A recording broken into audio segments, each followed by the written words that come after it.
Yo, it's your boy Eli. Yo, it's Kid. And this is the E&Kidd podcast. And today, man, guess we talking about, Kid? What we talking about? We are talking about the possibility of Wiggins coming back to the team. But before we get into the video, you guys make sure to hit the like button, subscribe to the channel, and just make sure to share this video to push us in the YouTube algorithm. Now, back to the video.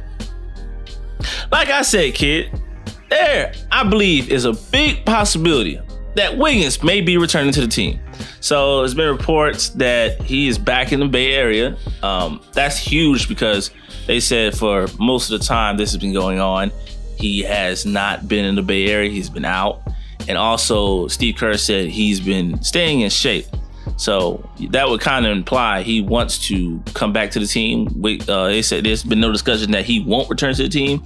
So I think, either he may return playoff time. I don't know if he's going to come back for the regular season, but what do you think, man?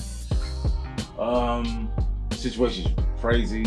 A lot of rumors about why he was away.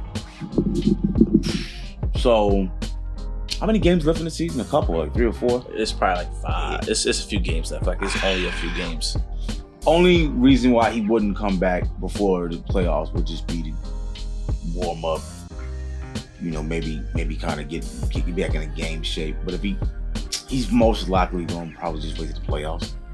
Yeah, I would come back maybe a game or two before but I mean at that point it's kind of diminishing returns. It's 1 or 2 games back before the playoffs really not really gonna make that much of a difference. So I kind of sort of thought about this behind the scenes. We talked about this. I predicted he's probably gonna come back for the playoffs. Yeah. I think he knows his team needs him. He's been struggling on the road. We've been playing better as of late. We're now the 5th seed. Gary Payton II has come back, and he's made immediate difference. You can just see his level of defense, his athleticism has added to it. Obviously, you got Poole, Kuminga has improved. Clay's on hitting all cylinders, step by step. So the only piece we're missing is Wiggins. Wiggins comes back. That's an added layer of defense. That's 25 more. That's 20 more points of offense. We're gonna need that. Especially, my issue is gonna be the road. But I think you've been seeing that we've been playing better on the road and overall in general.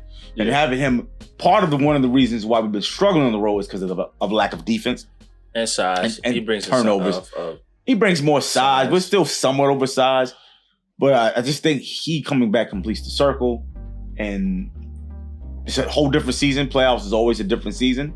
I mean, there are things that roll over from the regular season, but I think that him being back is going to hopefully help us propel us to seriously contend. We're never out of it. Yeah. Never count us out. But the West is kind of tough. KD is back. You got Jokic. I can't stand them now, but the Grizzlies, they are a threat. Who else? That's the Kings. They are unproven. I'm not really worried about the Kings. Kings is not a threat. I think they have the highest offensive rating in NBA history.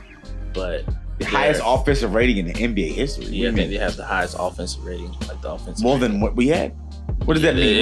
What does that mean? These numbers and words mean. I know it's that's a lot of word salad. The stats on offense. You keep talking while I look it up. Which is efficiency? Probably efficiency or scoring. Let me see. How the Kings managed to have the most improved note. Not saying that the Kings won't be a threat or won't be a challenge, but they're improving, and so until they prove themselves otherwise, the guys I'm looking at are the Suns. I'm looking at the Memphis Grizzlies. I'm looking at the Denver Nuggets. To me, are the preeminent threat.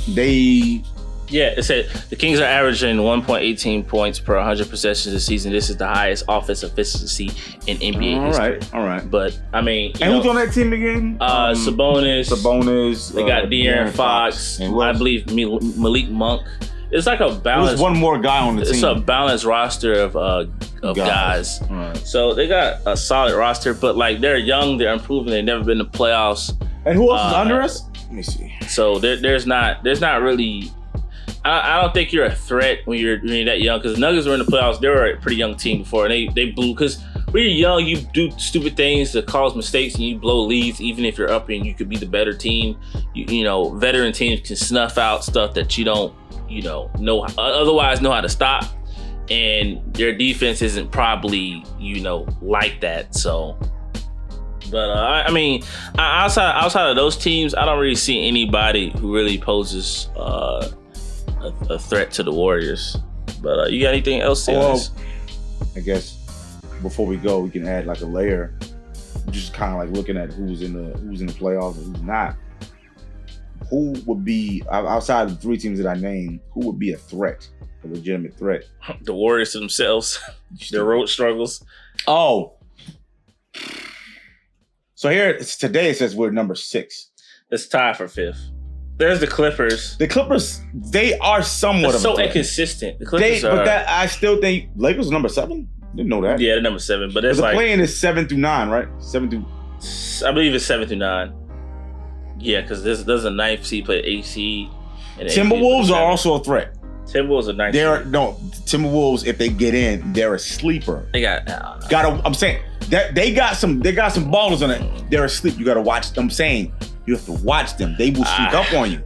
Pelicans, I ain't worried about them. Timberwolves, we lost to them twice. We lost to them off of mistakes that we committed. True, but I'm saying they're a tough team. You gotta watch them. Tough team. I don't see. It's like I ain't worried about the Lakers.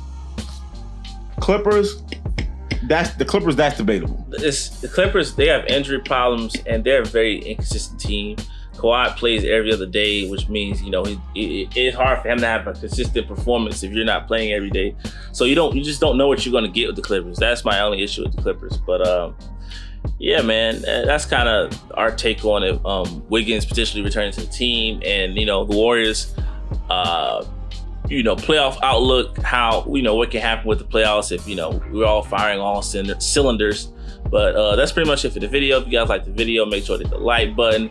Subscribe to the channel. Tell us in the comment section, do you think the Warriors have a chance, or do you think they can't overcome their road struggles, or do you believe that Wiggins will return to the team like we believe he'll return to the team?